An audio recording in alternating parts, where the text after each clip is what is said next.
सब कुछ दिया, हर वो चीज जिसकी मैंने ख्वाहिश की। प्यार करने वाले माँ बाप और सनान की शक्ल में एक बेहतरीन हमसफर, इबाद और ज़रियाब जैसे बेटे और अब ईमान। मैंने ईमान को पालने की जो जिम्मेदारी उठाई है उस पर मुझे सुरखरू कर दे। मेरे मालिक, आंटी के दिल में मेरी बच्ची के लिए रहम डाल दे। अगर उन्होंने उसे इस घर से निकाल दिया तो मेरी तो जिंदगी वीरान हो जाएगी, उजड़ जाएगी। क्या समझेगी वो नन्ही सी जान कि अब तक वो जो जिंदगी गुजारती आई है वो सब एक झूठ था। दुनिया कुछ भी कहे, मैं तो ईमान को अपनी बेटी ही जानती हूँ। मेरे परवरदिगार मुझे हिम्मत दे कि उसकी तरफ बढ़ने वाले हर तूफान का रुख मोड़ सकूं। मेरी बच्ची को दुनिया के शर से बचाऊं। ज़रियाब और इबाद, उन दोनों के दिलों में अपनी बहन के लिए रहम और मोहब्बत डाल दे। फिर कभी कोई उसे इस घर से निकालने की बात ना दोहराए, कभी नहीं।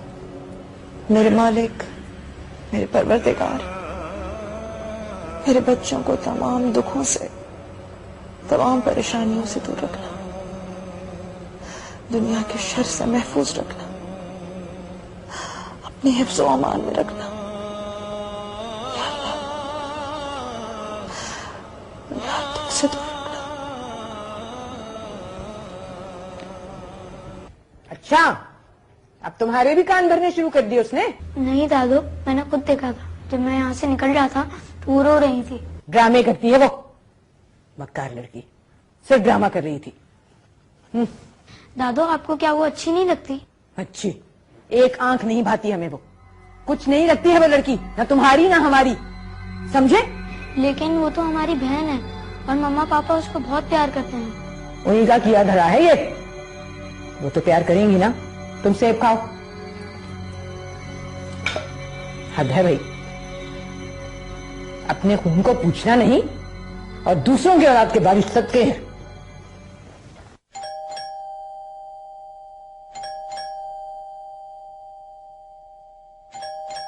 अरे कमरुद्दीन, बदरुद्दीन, कितनी देर से घंटी बज रही है, आपको सुनाई नहीं दे रही? पहली दफा तो कोई घर में आया है, जाओ ना, यहाँ क्या देख रहे हो मुझे? तो जेब में से हाथ निकालो, मुंह के बल गया। अच्छा तो बस तकफार, पता नहीं कौन है। अस्सलाम वालेकुम। बिस्मिल्लाह। क्या हाल है? जबरदस्त, माशाल्लाह भाई, जबरदस्त। चंदा भी तुमने तो कमाल कर दिया। मैंने क्या, ये बांगे मियाँ ने, हमारा कमरुद्दीन बदरुद्दीन ने कमाल किया है। हाँ, किसने कहा? भी होगी।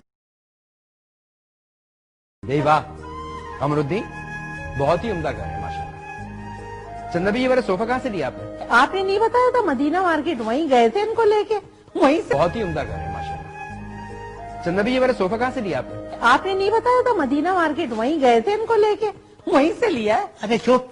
यही तुम्हारी आदतें मुझे बुरी लगती है, जो मेरा दिल नहीं चाहता है। अच्छा चुप। सबसे दिल नहीं चाहता इनकी तरफ देखने को। इनके साथ रहना तो बहुत दूर की बात है। सफदर भाई, ये सब आप लोगों की दुआओं का नतीजा है। हाँ, और हमने इन्हें बद्दुआएं दी थी, उसका नतीजा है। मुंह बंद करो, कुछ घुस जाएगा मुंह में। सफदर, मुझे तो ये घर कीमती भी बहुत लग रहा है भाई। तो क्यों नहीं होगा? अब मेरे पे कभी कोई इन्होंने खर्चा किया ना? अपने पे किया ना मुझ पे। पहली दफा घर पे ही खर्चा हुआ है, तो फिर माशाल्लाह घर तो अच्छा लेंगे ना सफदर भैया, है?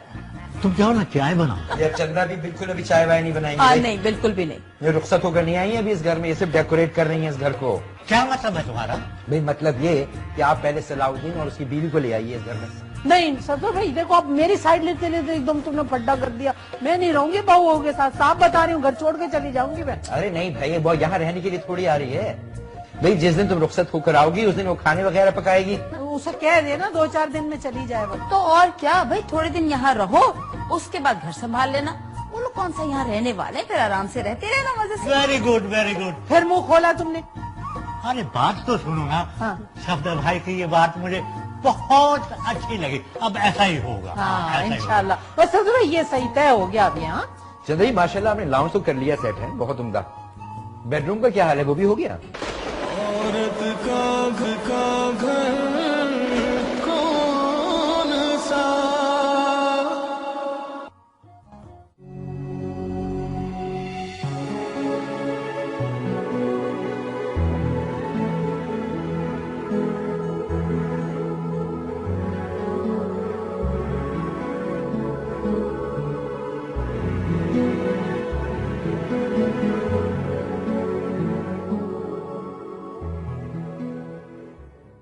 मतलब आप उस बच्ची को नहीं छोड़ेंगे जो ना आपका खून है ना नाया भाभी का? नहीं, हम दोनों उस बच्ची को नहीं छोड़ेंगे।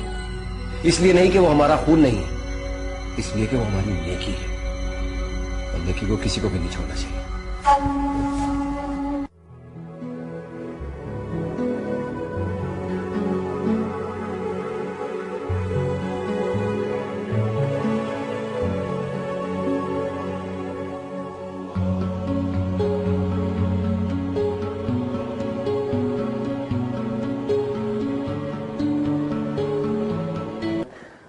पोती आने ही नहीं दे रहे थे, कह रहे थे हर वक्त आप इफ़त आंटी के पास रहती हैं, अब जब तक हम यहाँ हैं आप हमारे पास रहेंगी।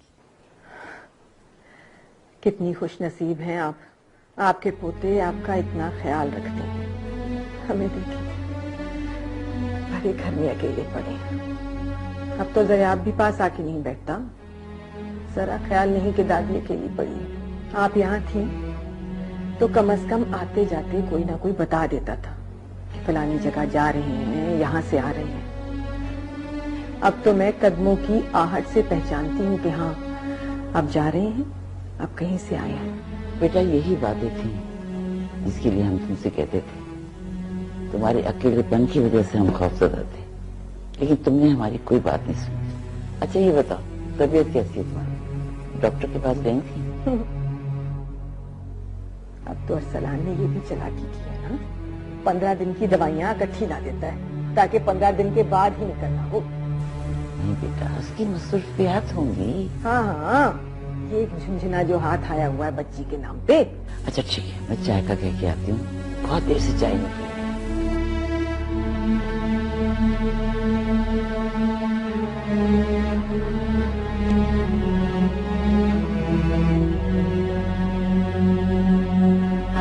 मामा आपने बहुत अच्छा किया जो खामोशी इख्तियार कर ली। भाभी को वाकई एक बेटे की जरूरत थी, तो क्या हो गया अगर उन्होंने अपनी ख्वाहिश इस तरह पूरी कर ली तो? देखे ना घर का माहौल कितना अच्छा हो गया है, कितना बेहतर हो गया है। भाई भाभी बच्चे सब कितना खुश रहते हैं। इनफैक्ट कि भाभी तो हर चीज का इतना ख्याल रखती है मामा।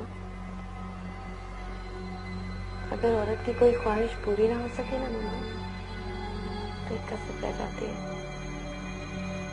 आपको पता है मेरी क्या ख्वाहिश है?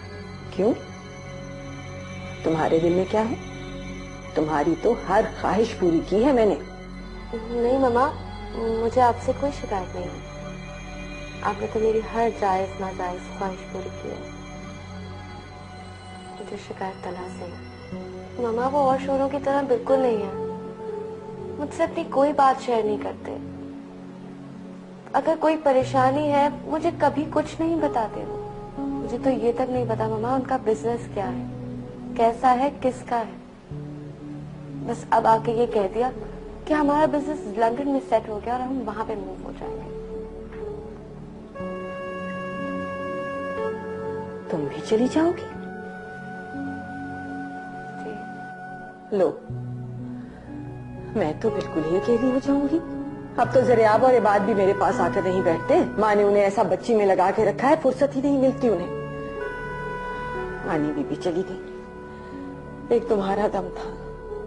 इसी इंतजार में रहती थी कि तुम आ जाओ तो 2 घड़ी बैठ के तुमसे दिल की बातें करूं। मामा मैं अभी फौरन नहीं जा रही, मुझे जाने में 2-3 महीने हैं।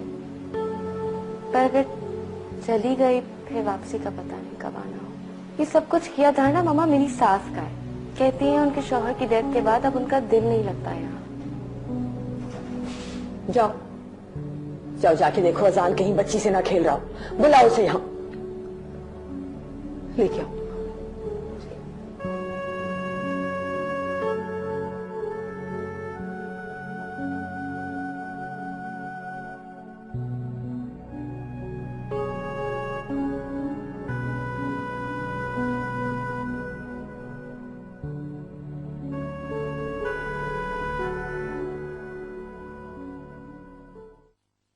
आप मेरी जिंदगी बेजार क्यों कर रही हैं? मेरे बच्चों में इख्तलाफात पैदा क्यों कर रही हैं? आप मेरी जिंदगी अजीरन क्यों कर रही हैं? जरियाब और इबाद के नाम कर दिया है। मैं नहीं चाहती कि मेरी जायदाद में से किसी लावारिस को हिस्सा मिले। मेरा भी है वो मेरे पास होगा। तुमने उसे कुछ नहीं दिया तो उसका ये मतलब नहीं कि उसे कुछ नहीं मिलेगा। तुमने अपने पोतों को सब कुछ दे दिया तो क्या माला माल हो जाएंगे?